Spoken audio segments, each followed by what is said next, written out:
Everyone loves to listen to a good book, and there are so many wonderful ones to choose, so we decided to bring you this podcast of Stories Come to Life.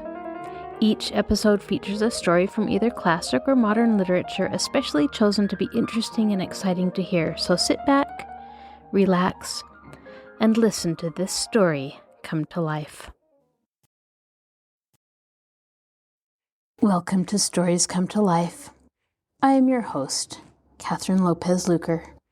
This is the first episode of Cress Delahanty, a book I loved when I read it first years and years ago.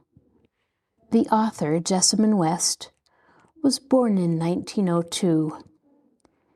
She moved to Orange County, California in 1908, when there were citrus groves and rural areas filled with birdsong and open spaces. This is the setting of the story we will be listening to for the next while. It begins when Cress, whose full name is Crescent, is 12 years old. She's a thoughtful, dreamy girl who has a rich inner life. Maybe you'll see yourself in Cress as she grows from a child to a young woman, or perhaps as you watch Cress grow up, you will understand the lives of the people around you a little bit better. I hope you will learn to love this story as much as I do. Now sit back, relax, and listen to this story come to life. Cress Delahanty by Jessamyn West. Chapter 1. 12. Fall. "Aye, Cress," said the girl, "in the October day, in the dying October day." She walked over to the fireplace and stood so that the slanting sunlight fell onto her bare shoulders with a red wine stain.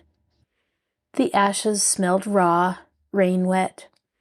Or perhaps it's the water on the chrysanthemums, she thought, or the bitter, autumn-flavored chrysanthemums themselves. She listened for her second heartbeat, the tap of the loosened shingle. But it was dead. It beat no more. For 3 days the Santa Ana had buffeted the house, but now at evening it had died down and had blown itself out. It was blown out, but it left its signs: the piled sand by the east door sills, the tumbleweeds caught at the angle of the corral, the signboard by the electric tracks, face down, the eucalyptus with torn limb dangling. "The Sabbath evening," said the girl, "the autumn Sabbath evening," and glowing and warm against the day's sober death, the year's sad end, burned her own bright living. She walked to her own room, across her fallen nightgown, past her unmade bed, and opened the casement window and leaned out toward the west. There the sun was near to setting, red in the dust, and the lights in the distant well riggings already blazed. She watched the sun drop until the black tracery of a derrick crossed its face.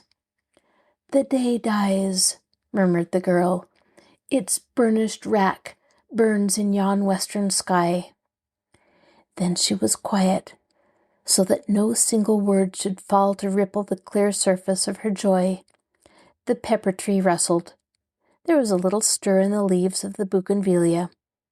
From the ocean 20 miles away, the sea air was beginning to move back across the land. "It is as good against the dry face as water." She pushed her crackling hair away from her cheeks. "I won't have a windbreak as thin even as one hair against my face." She arched her chest under the tightly wrapped lace scarf so that she could project as much of herself as possible into the evening's beauty. "Now the sun is down and the day's long dream ended. Now I must make the air whistle about my ears." She came out of the long black lace scarf like an ivory crucifix, with a body scarcely wider than her arms. There she was, a girl of 12 again, and the supper to get, and the house to clean. She had the supper in her mind, a fitting meal for Sunday evening. Oyster soup. Oysters that actresses ate, floating in a golden sea of milk, and marble cupcakes veined like old temples for dessert. She had supper ready when the car turned into the driveway, bringing her family home from their drive. The cakes out of the oven, the milk just on for the soup. "Well," said Mr. Delahanty when he entered the room, "this is pretty nice." He walked over and held his hands to the fire. "Woodbox full, too." Her mother ran her finger over the top of the bookcase while she unwound her veil. "Cress, you'll burn us out dusting with kerosene." Cress watched the scarlet accordion pleating in the opening of her mother's slit skirt fan out as she held her foot toward the fire. Father took Mother's coat. "You should have gone with us, Cress. The wind's done a lot of damage in Riverside County. Lost count of the roofs off and the trees down." "Is supper ready?" Mother asked. "Soon as the milk heats. I put the oysters in." "Oyster soup!" exclaimed Father. "The perfect dish for a Sunday October evening." "Did you get your studying done?" he asked curiously. Cress nodded. Studying, well, it was studying. There were her books and papers. Father had said that morning before they left, "You're a bright girl, Cress. No need you're spending a whole day studying. Do you more good to go for a ride with us." "No, Father, I'm way behind." She could hardly wait until they left. Finally, at 10, they got into the car. Mother on the front seat close to Father. Father backed out of the driveway, and a dusty swirl of wind caught Mother's scarlet veil. They waved her a sad goodbye. She had watched the red car out of sight.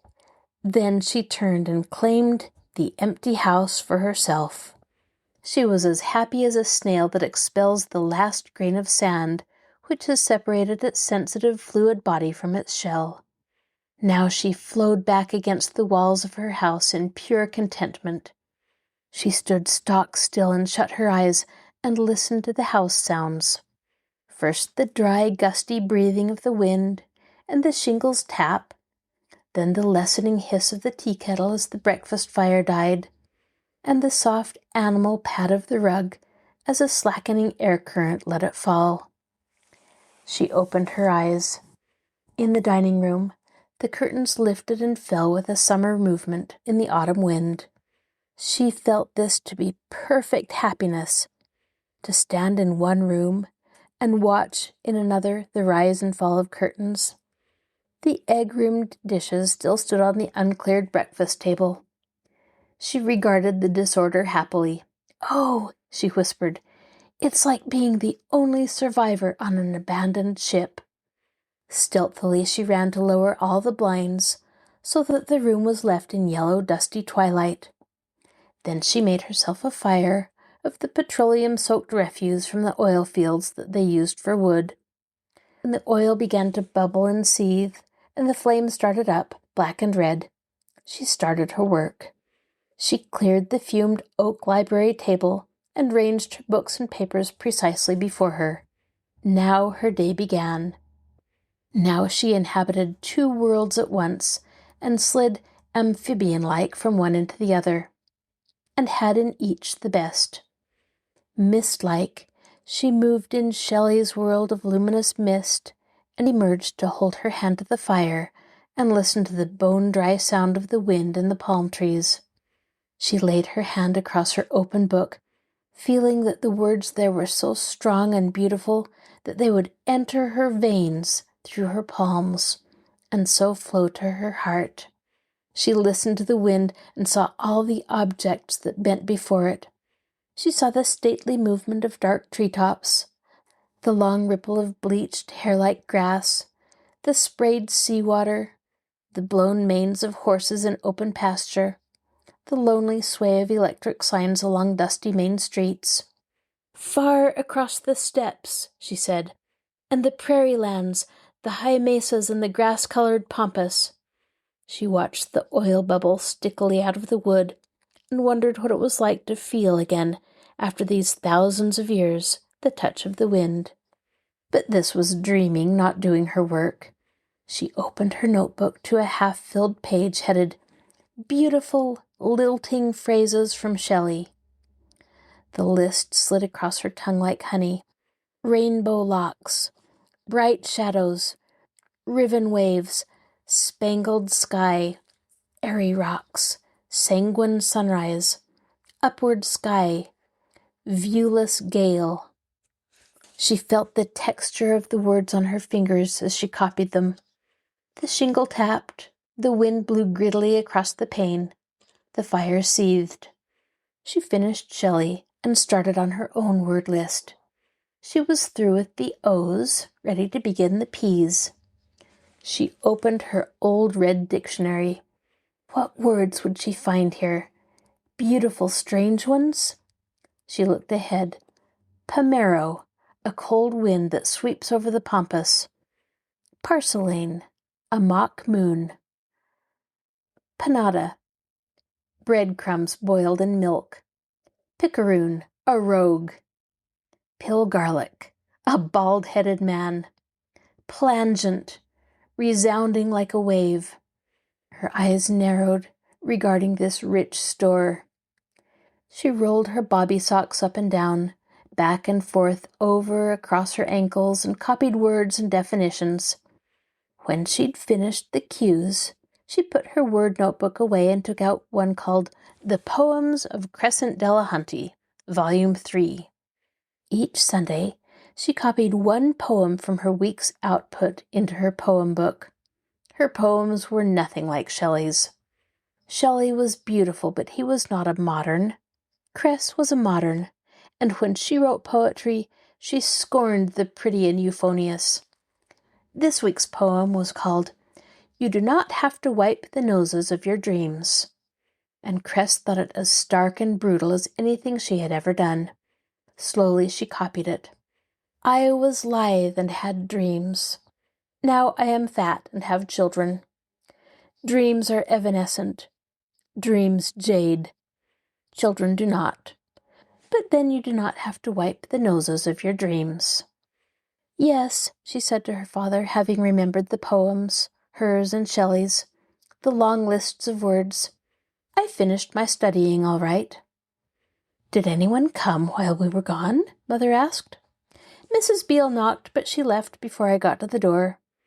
She had scarcely moved from her table all morning. Now her back was stiff.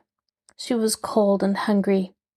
She put another petroleum-soaked timber on the fire and sat on the hassock, warming her knees and eating her lunch, a mixture of cocoa, sugar, and condensed milk, as thick and brown as mud. She spooned it from gravy bowl to mouth, and watched the murky flames and listened to the block of wood, which was burning as noisily as a martyr. The oil seethed and bubbled like blood. She crouched on the hearth and heard behind the drawn curtains the hiss of sand against the windows. A current of air like a cold finger touched her cheek. What do I hear? She wondered. Alone, abandoned, hiding. She pressed herself closely against the bricks and listened intently. She took a bite and let the sweet brown paste slide down her throat so that no sound of swallowing should mask the approaching footfall, the heavy, guarded breathing. The room was filled with a noiseless activity. Well, she had known this would be her end. Soon or late they would come, search her out. In some such sordid, dirty, ill-lit hole as this, she had been destined to make her end. In solitude, and from this broken crockery, this last meal, she mused, and looked scornfully at the cracked bowl. And those for whom the deed was done eat from crystal, on linen napery, and talk with light voices. The wind had died down, but the curtains moved stealthily, and the door into the hallway trembled a little in its frame. From somewhere in the house came the light click of metal on metal, light but continuous. She had not heard it before. Her cheekbones ached with the intensity of her listening. She shifted her weight cautiously on the hassock so that she faced the room. The wind came up again with a long, low, sick whistle. The shingle beat feverishly. She put down her bowl and started the search she knew must be made. She stepped out of her shoes and noiselessly opened the door into the hall. Cold, dark, and windowless, It stretched the length of the house. 3 bedroom doors opened off it, 2 to the west, 1 to the east. She searched the bedrooms carefully. Though her heartbeat jarred her cheeks, she lunged against the long hanging garments that might have concealed a hidden figure. She threw back the covers from unmade beds. She watched the mirrors to see if from their silver depths a burning red-rimmed eye might look into hers. In the spare bedroom, she finished her search. The loose shingle tapped like the heart of a ghost. Then she heard it, the sound she had been born to hear, the footstep her ears had been made to echo. Furtive footsteps, now fast, now slow, now pausing altogether. She leaned against the side of the dressing table and waited for the steps to turn toward the house. But how could they know this was the house? What sign did I leave? What clue not destroy? The footsteps came on inexorably, turned out of the road onto the graveled walk, then proceeded quickly and resolutely to the front door. First there was a light, insistent knock. Then the latched screen door was heavily shaken. He must have come in force, Cress thought. He is so bold. And she waited for the crash of splintering boards and braced her body for the thrust of cold steel that would follow. She thought fleetingly of her father and mother, and wondered if any sudden coldness about their hearts warned them of her plight. The screen door shook again, and a woman's voice, old and quiet, called out, "Is there anyone there? I say, is there anyone home?" and ceased. Slowly, cautiously, Cress crept to the living room, lifted the side of the green blind. Old Mrs. Beale, her Sunday black billowing in the wind, was homeward bound from dinner with her daughter. "I saw it was old Mrs. Beale on her way home from her daughter's," she told her father, giving her father as much truth as she thought he could handle. "Cress, you can get to the door fast enough when some of your friends are calling." "I was busy," replied Cress with dignity. Her father looked at her doubtfully, but said no more. Her mother combed out her bangs with her rhinestone back comb. "Did you forget to feed Brownie?" she asked. "Of course I fed Brownie. I'll never forget her. She's my dearest friend." Against the warm reality of Mrs. Beale's broad homeward-bound back, the world that had been cold and full of danger dissolved. The dear room, her books, her papers, Mother's tissue cream on top of the piano, the fire sending its lazy red tongue up the chimney's black throat. She stood warming herself, happy and bemused, like a prisoner unexpectedly pardoned. Then she heard again the click she had not recognized. Brownie at the back door. "Oh, poor Brownie! I forgot you, poor kitty. Are you hungry?" There was Brownie, sitting on the back step, with fur blown and dusty, patiently waiting to be let in and fed. She was a young cat who had never had a kit of her own, but she looked like a grandmother. She looked as if she should have a gingham apron tied around her waist and spectacles on her nose. And now, out of her grandmother's eyes, she gave Cress a look of tolerance. Cress snatched the cat up and held her close to her face and rubbed her nose in the soft, cool fur. When she got out the can of evaporated milk, she sat Brownie by the fire and poured the milk into the bowl from which she had eaten her own lunch. Brownie lapped the yellow arc as it fell from can to bowl. Cress crouched on the hearth with her eyes almost on a level with Brownie's. It was blissful, almost mesmeric to watch the quick, deft dart of the red tongue into the yellow milk. Her own body seemed to participate in that darting rhythmic movement, and was lulled and happy. "It's almost as if she rocked me back and forth with her tongue," mused Cress. When Brownie finished eating, Cress took her in her arms, felt the soft little body beneath the shaggy envelope of cinnamon fur. She lay on the floor close to the fire and cradled Brownie drowsily. Suddenly she kissed her. My darling," she said, and caressed the cat the length of its long, soft body. Her hand tingled a little as it passed over the little pinpoint nipples. Someday her mother would tell her the secret phrase, the magic sentence, something the other girls already knew. Then the boys would notice her. Then he would come. Jo and Ina and Bernadine already had notes from boys and candy hearts on Valentine's Day and a piece of mistletoe at Christmas time. The boys rode them on their handlebars and showed them wrestling holds and treated them to sodas. But no one, she mourned, ever looks at me. She pressed her apricot-colored hair close to the cat's cinnamon fur.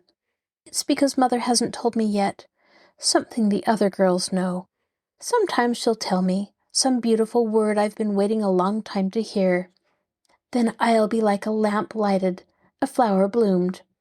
Maybe she'll tell me tomorrow, and when I walk into school, everyone will see the change.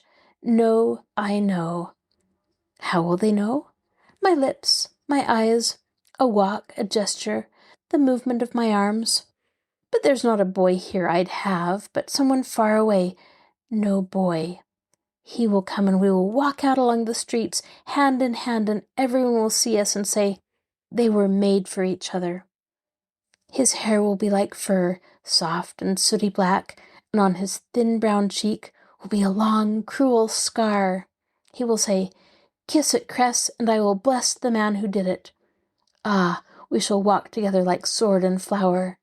All eyes will follow us, and the people will say, this is Cress. Why did we never see her before? Fire and wind were dying. Brownie slept on her arm. He will come. He will come. Cress lifted Brownie high overhead, then brought her down sharply and closely to her breast. He will come. He will come. She kissed Brownie fiercely and put her on the floor and ran to her mother's room, undressing as she went. She stepped out of her skirt and threw her jacket and sweater across the room. She knew what she wanted. She had used it before. Mother's long black lace shawl. She wound it tightly about herself from armpits to thighs. She unbraided her hair and let it hang across her shoulders. Then she turned to the mirror. She regarded her face more closely in the spattered mirror. She shook back her hair and pressed her cool hands to her burning cheeks and danced so that the dust motes in the slanting shaft of light shot meteor-like up and down. I can dance the word, she whispered, but I cannot say it. So she danced it, wrapped in the black shawl, with the dust motes dancing about her. She danced it until she trembled, and leaning on bent elbows looked deep into the mirror and said, there is nothing I will not touch. I am Cress. I will know everything. All at once she was tired. She turned and walked slowly to the living room. Brownie lay by the dead fire. I, Cress, she had said, in the October day, in the dying October day, and turned to do the evening work. If the milk boils, your soup will be spoiled, Mother said. We've been here long enough for it to heat. Yes, sister, let's eat, said Father. It's been a long day. Yes, let's eat, cried Cress. It's been a long, beautiful day. And she ran to the kitchen to put the oysters in the milk. Chapter 2. 12. Winter. While her mother and father awaited the arrival of Mr. and Mrs. Kibler, who had called to ask to speak to them about Cress and Edwin Jr., Mr. Delahanty reminded his wife how wrong she had been about Cress. Not 2 months ago, he said, in this very room, you told me you were worried because Cress wasn't as interested in the boys as a girl her age should be. In this very room. And now look what's happened. Mrs. Delahanty, worried now by Mrs. Kibler's message, spoke more sharply than she had intended. Don't keep repeating in this very room, she said, as if it would have been different if I'd said it in the back porch or out of doors. Besides, what has happened? Mr. Delahanty took off his hat, which he'd had on when Mrs. Kibler phoned, and sailed it out of the living room toward the hall table, which he missed. Don't ask me what's happened, he said. I'm not the girl's mother. Mrs. Delahanty took off her own hat and jabbed the hat pins back into it. "What do you mean you're not the girl's mother? Of course you're not. No one ever said you were." Mr. Delahanty picked up his fallen hat, put it on the chair beside the hall table, and came back into the living room. "A girl confides in her mother," he told his wife. "A girl confides in her mother!" Mrs. Delahanty was very scornful. "Who tells you these things, John Delahanty? Not your mother. She didn't have any daughter. Not me. Cress doesn't confide in anyone. How do you know these things anyway, about mothers and daughters?" John Delahanty seated himself upon the sofa, legs extended, head back, as straight and unrelaxed as a plank. "Don't catch me up that way, Gertrude," he said. "You know I don't know them." Without giving his wife any opportunity to crow over this victory, he went on quickly. "What I'd like to know is why did the Kibblers have to pick a Saturday night for this call? Didn't they know we'd be going into town?" Like most ranchers, John Delahanty stopped work early on Saturdays so that, after a quick clean-up and supper, he and his wife could drive into town. There they did nothing very important, bought groceries, saw a show, browsed around in hardware stores, visited friends. But after a week of seeing only themselves, the Delahanty ranch was off the main highway. It was pleasant simply to saunter along the sidewalks looking at the cars, the merchandise, the people in their town clothes.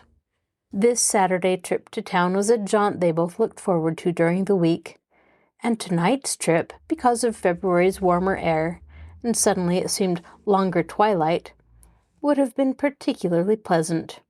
5 minutes more," said Mr. Delahanty, "and we'd have been on our way." "Why didn't you tell Mrs. Kibler we were just leaving?" "I did, and she said for anything less important she wouldn't think of keeping us." Mrs. Delahanty came over to the sofa and stood looking anxiously down at her husband. "John, exactly what did Mrs. Kibler say?" "The gist of it," said Mr. Delahanty, "was that—" "I don't care about the gist of it. That's just what you think she said. I want to know what she really said." Mr. Delahanty let his head fall forward, though he still kept his legs stiffly extended. "What she really said was, 'Is this Mr. John Delahanty?' And I said, 'Yes.' Then she said, 'This is Mrs. Edwin Kibler. I guess you remember me.'" "Remember her?" Mrs. Delahanty exclaimed. "I didn't know you even knew her." "I don't," said Mr. Delahanty, "but I remember her all right. She came before the school board about a month ago to tell us we ought to take those 2 oyas off the school grounds. She said it was old-fashioned to cool water that way, that the oyas looked messy and were unhygienic." "Did you take them off?" Mrs. Delahanty asked without thinking. As a private person, John Delahanty was reasonable and untalkative. As clerk of the school board, he inclined toward dogmatism and long-windedness. Now he began a defense of the oyas and the school board's action in retaining them. "Look, John," said Mrs. Delahanty, "I'm not interested in the school board or its water coolers. What I want to know is, what did Mrs. Kibler say about Cress?" "Well, she said she wanted to have a little talk with us about Cress and Edwin Jr." "I know that." Impatience made Mrs. Delahanty's voice sharp. "But what about them?"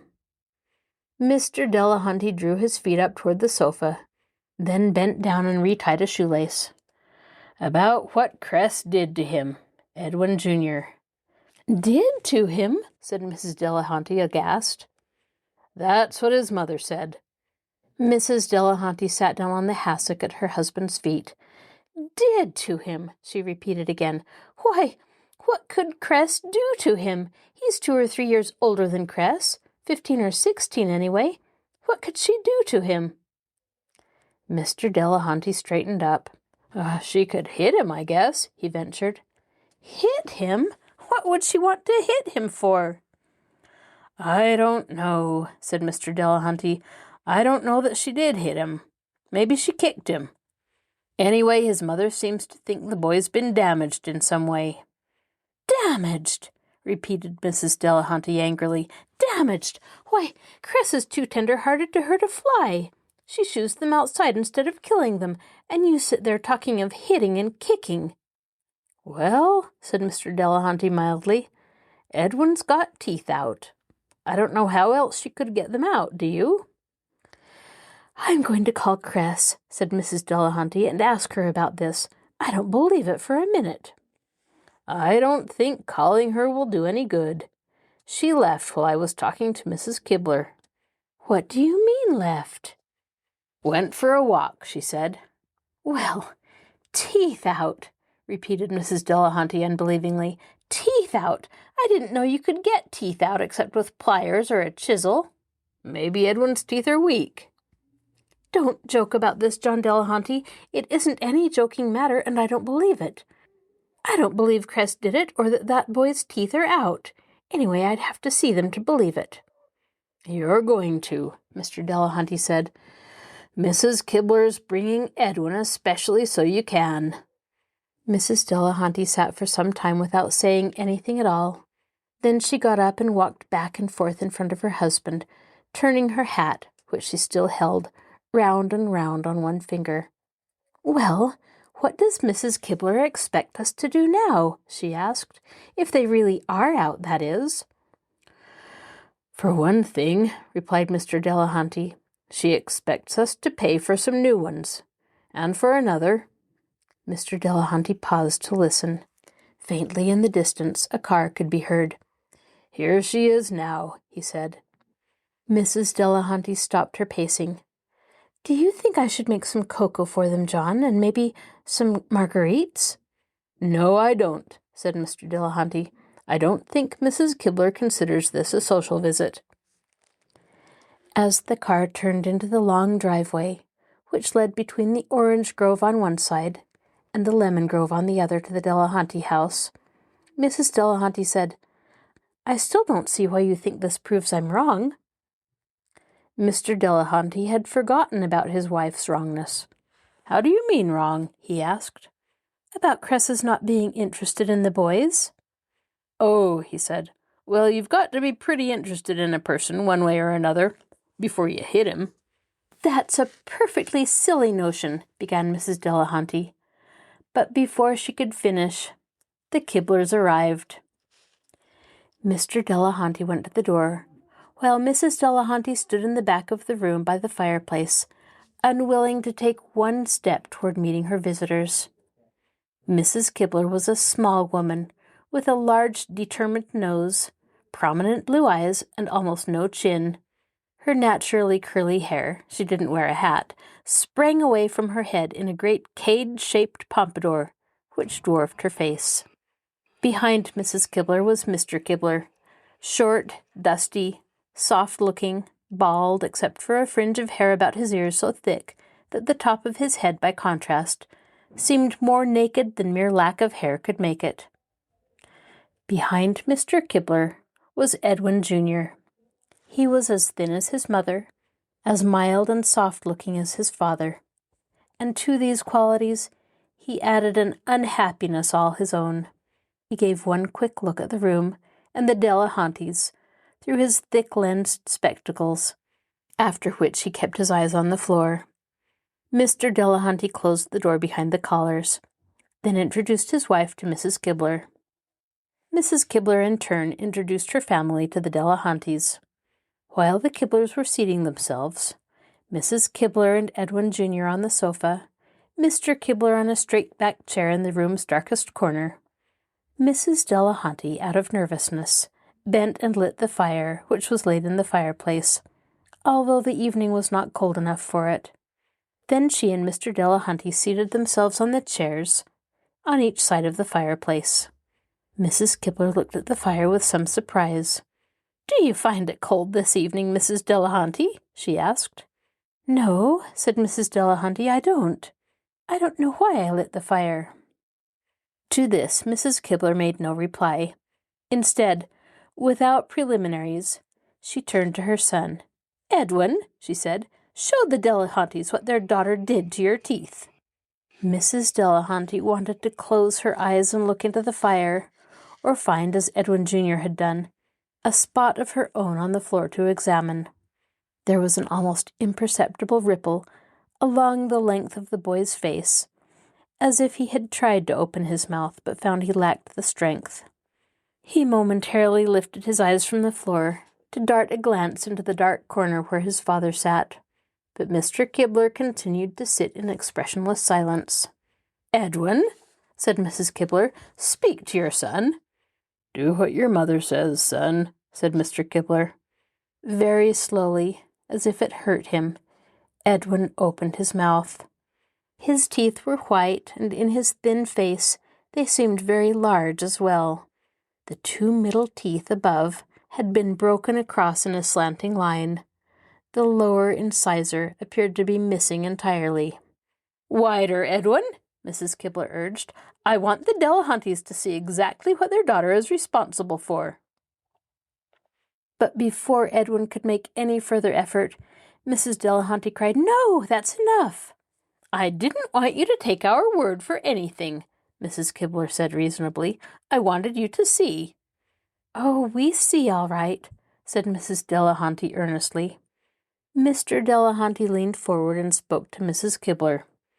"While we see the teeth, Mrs. Kibler, it just isn't a thing we think Crescent would do, or in fact, how she could do it.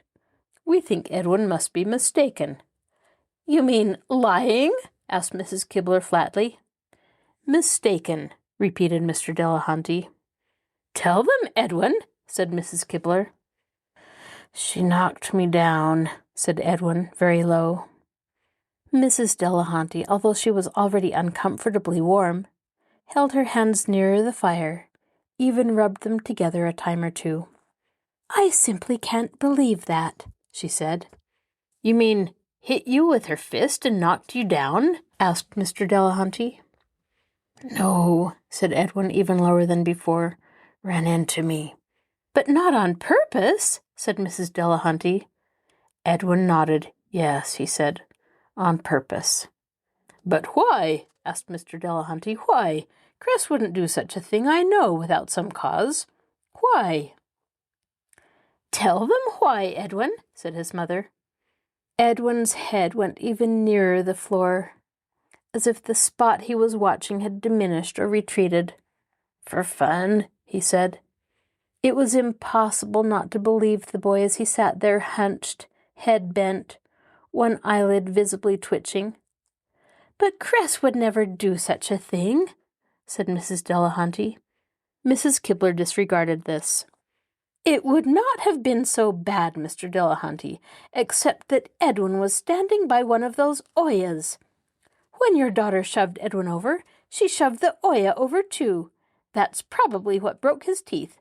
Heavy as cement and falling down on top of him and breaking up in 1,000 pieces. To say nothing of his being doused with water on a cold day. And Providence alone can say why his glasses weren't broken." "What had you done, Edwin?" asked Mrs. Delahanty again. "Nothing," whispered Edwin. "All we want," said Mrs. Kibler, "is what's perfectly fair. Pay the dentist's bill, and have that girl of yours apologize to Edwin." Mrs. Delahanty got up suddenly and walked over to Edwin. She put one hand on his thin shoulder and felt him twitch under her touch like a frightened colt. "Go on, Edwin," she said. "Tell me the truth. Tell me why." Edwin slowly lifted his head. "Go on, Edwin," Mrs. Delahanty encouraged him. "He told you once," said Mrs. Kibler. "Fun! That girl of yours is a big, boisterous thing from all I hear. She owes my boy an apology." Edwin's face continued to lift until he was looking directly at Mrs. Delahanty. He started to speak, but had said only 3 words. "Nobody ever wants," when Cress walked in from the hall. She had evidently been there for some time, for she went directly to Edwin. "I apologize for hurting you, Edwin," she said. Then she turned to Mrs. Kibler. "I've got $12.75 saved for a bicycle. That can go to help pay for his teeth." After the Kiblers left, the 3 Delahantys sat for some time without saying a word. The fire had about died down, and outside an owl, hunting finished, flew back toward the hills, softly hooting. "I guess if we hurried, we could just about catch the second show," Mr. Delahanty said. "I won't be going to shows for a while," said Cress. The room was very quiet. Mrs. Delahanty traced the outline of one of the bricks in the fireplace. "I can save 25 cents a week that way, toward his teeth," she explained. Mrs. Delahanty took the poker and stirred the coals, so that for a second there was an upward drift of sparks. But the fire was too far gone to blaze. Because it had not yet been completely dark when the Kiplers came, only one lamp had been turned on. Now that night had arrived, the room was only partially lighted, but no one seemed to care. Mr. Delahanty, in Mr. Kibler's dark corner, was almost invisible. Mrs. Delahanty stood by the fireplace. Cress sat where Edwin had sat, looking downward, perhaps at the same spot at which he had looked. "One day at school," she said, "Edwin went out in the fields at noon and gathered wildflower bouquets for everyone. A lupin, a poppy, 2 barley heads, 4 yellow violets. He tied them together with blades of grass. They were sweet little bouquets. He went without his lunch to get them fixed, and when we came back from eating, there was a bouquet on every desk in the study hall. It looked like a flower field when we came in, and Edwin did it to surprise us." After a while, Mr. Delahanty asked, "Did the kids like that?" "Yes, they liked it. They tore their bouquets apart," said Cress, "and used the barley beards to tickle each other. Mrs. Ingalls made Edwin gather up every single flower and throw it in the waste paper basket." After a while, Cress said, "Edwin has a collection of bird feathers. The biggest is from a buzzard, the littlest from a hummingbird. They're all different colors. The brightest is from a woodpecker." "Does he kill birds?" Mr. Delahanty asked, "just to get a feather?" "Oh, no," said Cress. "He just keeps his eyes open to where a bird might drop a feather. It would spoil his collection to get a feather he didn't find that way." Mr. Delahanty sighed and stirred in his wooden chair so that it creaked a little. "Edwin would like to be a missionary to China," said Cress. Some particle in the fireplace, as yet unburned, blazed up in a sudden spurt of blue flame. "Not a preaching missionary," she explained. "A medical missionary?" asked Mr. Delahanty. "Oh, no. Edwin says he's had to take too much medicine to ever be willing to make other people take it." There was another long silence in the room. Mrs. Delahanty sat down in the chair her husband had vacated, and once more held a hand toward the fire. There was just enough life left in the coals to make the tips of her fingers rosy. She didn't turn toward Cress at all, or ask a single question. Back in the dusk, Cress's voice went on. "He would like to teach them how to play baseball." Mr. Delahanty's voice was matter of fact. "Edwin doesn't look to me like he would be much of a baseball player." "Oh, he isn't," Cress agreed. "He isn't even any of a baseball player. But he could be a baseball authority, know everything and teach by diagram. That's what he'd have to do, and learn from them how they paint. He says that some of their pictures look like they had been painted with one kind of bird feather and some with another. He knows they don't really paint with bird feathers," she explained. "That's just a fancy of his." The night wind, moving in off the Pacific, began to stir the eucalyptus trees in the windbreak. Whether the wind blew off the sea or desert didn't matter. The long eucalyptus leaves always lifted and fell with the same watery, surf-like sound. "I'm sorry Edwin happened to be standing by that Oya," said Mr. Delahanty. "That's what did the damage, I suppose." "Oh, he had to stand there," said Cress. "He didn't have any choice. That's the mush pot." "Mush pot?" repeated Mr. Delahanty. "It's a circle round the box the Oya stands on," said Crescent. "Edwin spends about his whole time there. Well, we're waiting for the bus anyway." "Crescent?" asked Mr. Delahanty. "What is this mush pot?" "It's prison," said Cress, surprise in her voice. "It's where the prisoners are kept. Only at school we always call it the mush pot." "Is this a game?" asked Mr. Delahanty. It's dare base, said Crescent. Didn't you ever play it? You choose up sides, you draw 2 lines, and one side stands in the middle and tries to catch the other side as they run by. Nobody ever chooses Edwin. The last captain to choose just gets him, because he can't help himself. They call him the handicap. He gets caught first thing and spends the whole game in the mush pot because nobody will waste any time trying to rescue him. He'd just get caught again, they say, and the whole game would be nothing but rescue Edwin. How do you rescue anyone, Cress? Asked her father. Run from home base to the mush pot without being caught? Then take the prisoner's hand, then he goes free? Were you trying to rescue Edwin, Cress? Cress didn't answer her father at once. Finally she said, It was my duty. I chose him for our side. I chose him first of all, and I didn't wait just to get him. So it was my duty to rescue him, only I ran too hard and couldn't stop, and the Oya fell down on top of him and knocked his teeth out, and humiliated him. But he was free, she said. I got there without being caught. Mrs. Delahanty spoke with a great surge of warmth and anger. Humiliated him? When you were only trying to help him? Trying to rescue him? And you were black and blue for days yourself. What gratitude! Cress said, But he didn't want to be rescued, Mother. Not by me, anyway. He said he liked being in the mush pot. He said he got there on purpose to observe. He gave me back the feathers I'd found for him. One was a roadrunner feather, the only one he had. Well, you can start a feather collection of your own, said Mrs. Delahanty with energy. I often see feathers when I'm walking through the orchard. After this, I'll save them for you. I'm not interested in feathers, said Cress. Then she added, I can get 2 bits an hour any time, suckering trees for Mr. Hudson or cleaning blackboards at school. That would be $2.50 a week at least, plus the $12.75. How much do you suppose his teeth will be? Cress, said her father, you surely aren't going to let the Kibblers go on thinking that you knocked their son down on purpose, are you? Do you want Edwin to think that? Edwin doesn't really think that, Cress said. He knows I was rescuing him.